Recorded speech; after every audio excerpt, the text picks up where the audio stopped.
ప్రతిదానికి good bye చెప్పండి కేవలం 2000తో జీరో డౌన్ పేమెంట్ ఈఎంఐ సదుపాయం కలదు అమెరికన్ లేజర్ ఐ హాస్పిటల్. నమస్తే, నేను విజయ్.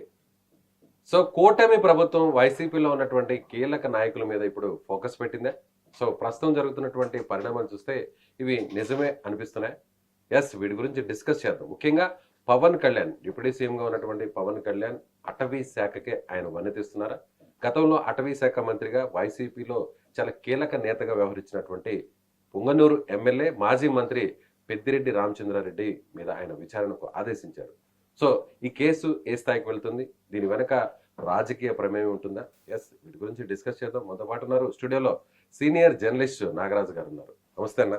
నమస్తే విజయ్. మీరు ఆ ప్రాంతంలో కూడా చాలా సంవత్సరాలు గతంలో పనిచేశారు. మదనపల్లిలో సాక్షి స్టాఫ్ రిపోర్టర్గా పనిచేశారు. సో ఆ చుట్టుపక్కల ఉన్నటువంటి పొంగనూరు గురించి మీకు అవగాహన ఉంది. అక్కడ ఉన్న అడవుల గురించి అవగాహన లేదు, పరిస్థితులు, అక్కడ వాతావరణ పరిస్థితులు, భౌగోళిక పరిస్థితులు, రాజకీయ పరిస్థితుల గురించి కొంత అవగాహన ఉంది. అడవుల్లో నేను తిరగలేదు, అడవుల్లో ఏమైనా పరిస్థితుల మీద అవగాహన ఉంది కదా, అంతే. కొంతవరకు అవగాహన ఉంది. నాయకుల గురించి అవగాహన ఉంది, రాజకీయాల గురించి అవగాహన ఉంది. భౌగోళిక పరిస్థితులు పర్వాలేదు కొంత. ఏంటి అసలు ఈ కేసు ఏంటి, దీని వివరాలు ఏంటి, ఇవాళ పవన్ కళ్యాణ్ ఎందుకు అలాంటి ఆదేశాలు ఇచ్చారు, దీని వెనక కేసు గురించి మనం మాట్లాడడానికి ఏముంది? ఈ రోజు మీడియా అంతా కూడా అసలు ఏమి జరిగింది అనేది ఈరోజు మొత్తం నీట్గా ఇచ్చేశారు కదా. ఎవరైతే ఉన్నారో Punganur MLA, YSR Congress party Punganur MLA Peddireddy Ramachandra Reddy గత ప్రభుత్వంలో పార్టీలో నెంబర్ 2గా వెలుగొంది. ఈరోజు కూడా ఆయన నెంబర్ 2 లేండి. ఆయన కొడుకు మిథున్ రెడ్డి గారు నెంబర్ 2. ఈరోజు ఎంత వ్యతిరేక పవనాలు వీల్చినా కూడా తన పట్టునైతే నిలబెట్టుకున్నారు. ఆ ప్రాంతంలో కుమారుడు ఎంపీ కలిసి తమ్ముడు ద్వారకానాథ్ రెడ్డి తంబలపల్లి ఎమ్మెల్యేగా గెలిచాడు. అది వాళ్ళ హవా అనుకోవచ్చు. ఈ హవా అడవుల్లో కూడా వీస్తోందని ఈరోజు కొన్ని మీడియాలో కాబట్టి పత్రికల్లో కూడా కథనాలు వచ్చాయన్నమాట. అంటే పొంగనూరు నియోజకవర్గ పరిధిలోని పులిచెర్ల మండలం మంగళంపేట అడవుల్లో దాదాపు 75.75 ఎకరాలు పెద్దిరెడ్డి గారి పరమయ్యాయి. ఇందులో ఎఫ్ఎంబీలో ఫీల్డ్ మెజర్మెంట్ బుక్ అంటారు కదా, రెవెన్యూ బుక్స్, అవన్నీ కూడా ఎఫ్ఎంబీలలో 23.69 ఎకరాలు మాత్రమే ఉండగా అత్యధిక రిజిస్ట్రేషన్ వచ్చేసి ఆయన ఎక్కువగా మరో 45.8 ఎకరాలు కూడా అడిషనల్గా చేయించుకోవడమే కాకుండా అప్పటి ప్రభుత్వ నిధులు, అప్పుడు అధికారంలో ఉన్నారు కాబట్టి ప్రభుత్వ నిధులతోనే రోడ్డు వేయించుకొని అక్కడ విలాసవంతమైన ఒక గెస్ట్ హౌస్, అంటే ఒక రిసార్ట్ కావచ్చు, ఏదన్నా నిర్మించుకొని ఆయన ఒక చాలా విలాసవంతమైన జీవితాన్ని గడుపుతున్నాడు అనేది ఆ పత్రికలో వచ్చింది. దాన్ని బేస్ చేసుకుని ఉన్నటువంటి ఈరోజు పవన్ కళ్యాణ్ గారు వెంటనే ఆదేశాలు జారీ చేశారు. అంటే ప్రత్యేకంగా అడవుల మీద కావచ్చు, పర్యావరణం మీద కావచ్చు, వ్యక్తిగతంగా తీసుకుంటే పర్యావరణ ప్రేమికుడు పవన్ కళ్యాణ్ గారు. అది మనకు తెలుసు. ఆయనకు అడవులన్నా కూడా పర్యావరణం అన్నా చాలా ఇష్టం, చాలా దగ్గరగా ఉంటాడు వాతావరణానికి ఇదంతా.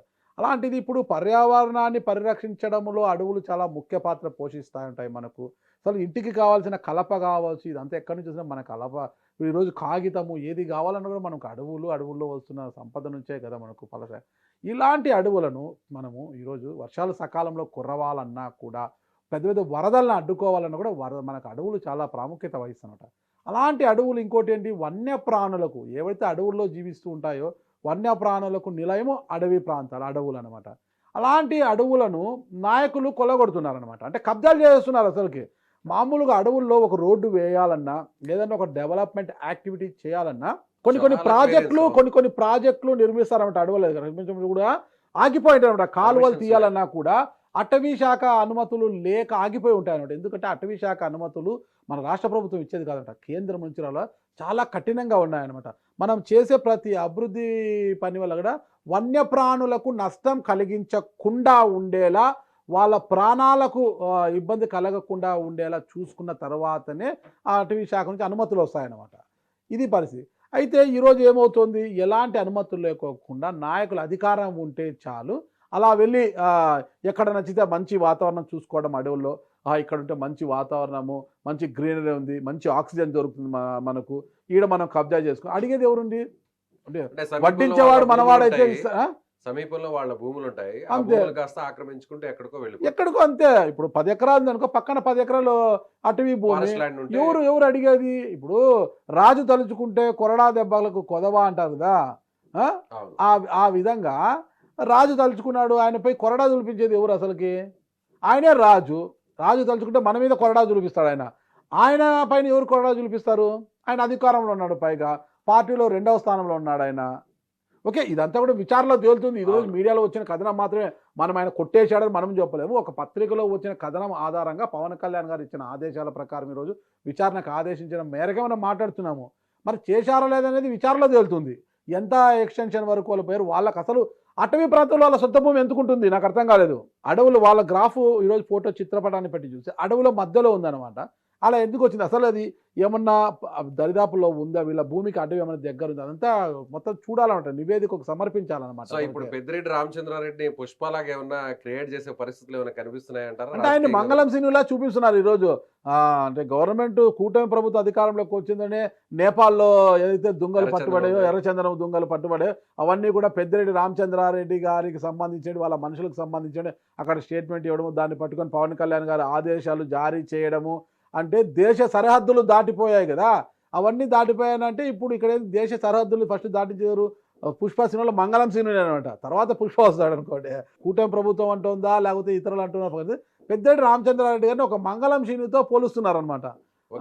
అడవులే కాదు అటవీ సంపదను కూడా కొల్లగొట్టేస్తున్నాడు ఆయన. ఎర్రచందనం దొంగలని అమ్ముకున్నాడు అనుకుంటే అడవుల్లో రిసార్ట్లు కట్టుకొని ఉండడమేంట అది దుంపదేగా అంటున్నారు అనమాట. అందరూ కూడా ఏం గతంలో అటవీ శాఖ మంత్రిగా పనిచేశాడు ఆయన. 2009లో రాజశేఖర రెడ్డి గారు రెండవసారి ముఖ్యమంత్రి అయిన వెంటనే తొలి క్యాబినెట్లోనే ఆయనకు అటవీ శాఖ మంత్రిగా బాధ్యతలు ఇచ్చారు. కొంతకాలం చేశాడు. రాజశేఖర రెడ్డి గారు చనిపోయిన వెంటనే కిరణ్ కుమార్ రెడ్డి గారు సీఎం, రోషయ్య గారు అయ్యారు. రోషయ్య గారు తర్వాత కిరణ్ కుమార్ రెడ్డి గారు సీఎం అయితే కిరణ్ కుమార్ రెడ్డి గారు ఎట్లా ఈయన మంత్రి పదవి పీకేస్తారని తెలుసు. ఎందుకంటే వాళ్ళిద్దరికి పాము ముంగీసాకున్నంత వైరం ఉంటుంది వాళ్ళిద్దరికీ కూడా. అది ఎప్పటి నుంచో కిరణ్ కుమార్ రెడ్డి గారి తండ్రి గారి హయాం నుంచి జరుగుతున్న తంతే కాబట్టి ఎలాగో కిరణ్ కుమార్ రెడ్డి వచ్చి మంత్రి పదవిలోంచి ఆయనని తీసేస్తే ఆయనకు అవమానం. పెద్దిరెడ్డి రామచంద్రారెడ్డి కంటే చిత్తూరు జిల్లాలో ఒక పెద్ద వర్గం ఉన్న వ్యక్తి, అంతో ఇంతో ఒక క్యాడర్ ఉన్న వ్యక్తి. రాజశేఖర రెడ్డి గారికి సమాంతరంగా చిత్తూరు జిల్లాలో ఆయన రాజకీయాలు చేశారనమాట. రాజశేఖర రెడ్డి గారికి పెద్దిరెడ్డి గారికి కూడా సరిపోదు అసలుకి.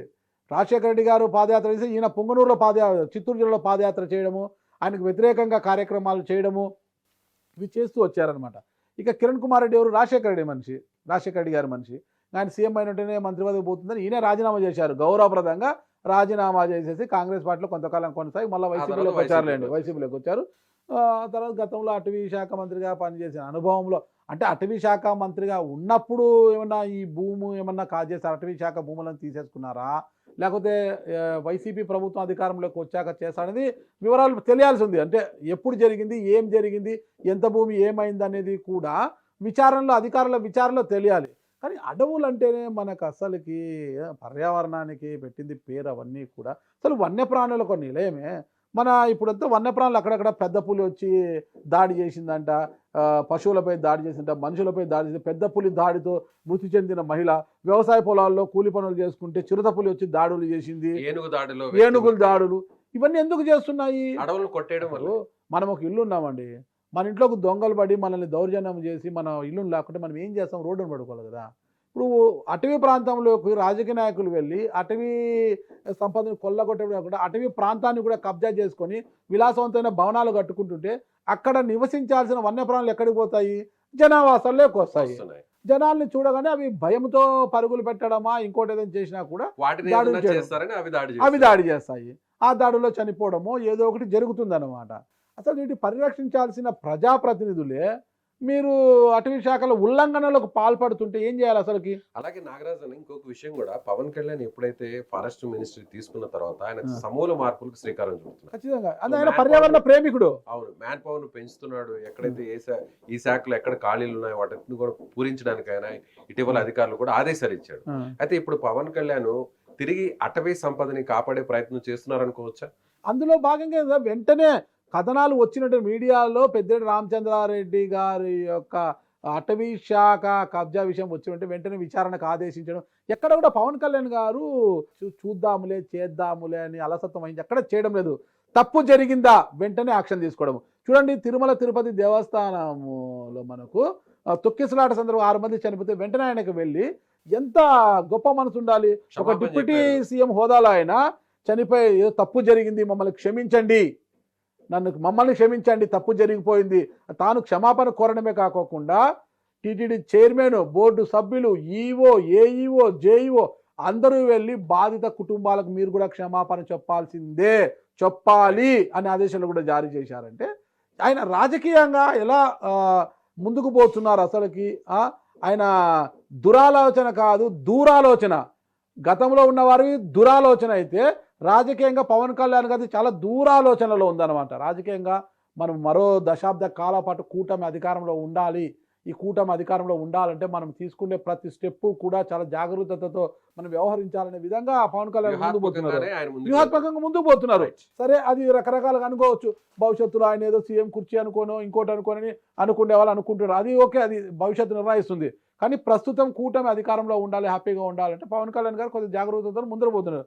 చంద్రబాబు నాయుడు గారు అభివృద్ధి దిశలో పయనిస్తున్నారు.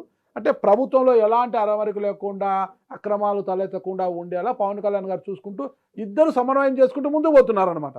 రైట్ నాగరాజు గారు, థ్యాంక్ యూ. ఇది సీనియర్ జర్నలిస్ట్ నాగరాజు గారు చెప్తున్నట్టుగా ఖచ్చితంగా పవన్ కళ్యాణ్ అటవీ శాఖకు ఆ శాఖకు వన్నె తెచ్చే విధంగా ఆయన తీసుకుంటున్నటువంటి నిర్ణయాలన్నీ కూడా ఆ విధంగా ముందుకు వెళ్తున్నాయి. ముఖ్యంగా అంటే ఈరోజు పెద్దిరెడ్డి రామచంద్రారెడ్డి మీద జరుగుతున్నటువంటి విచారణలో ఎలాంటి వాస్తవాలు కూడా వెలుగులు చూస్తాయో కూడా వేచి చూడాల్సినటువంటి పరిస్థితి ఉందని ఆయన చెప్తున్నారు. Thank you so much.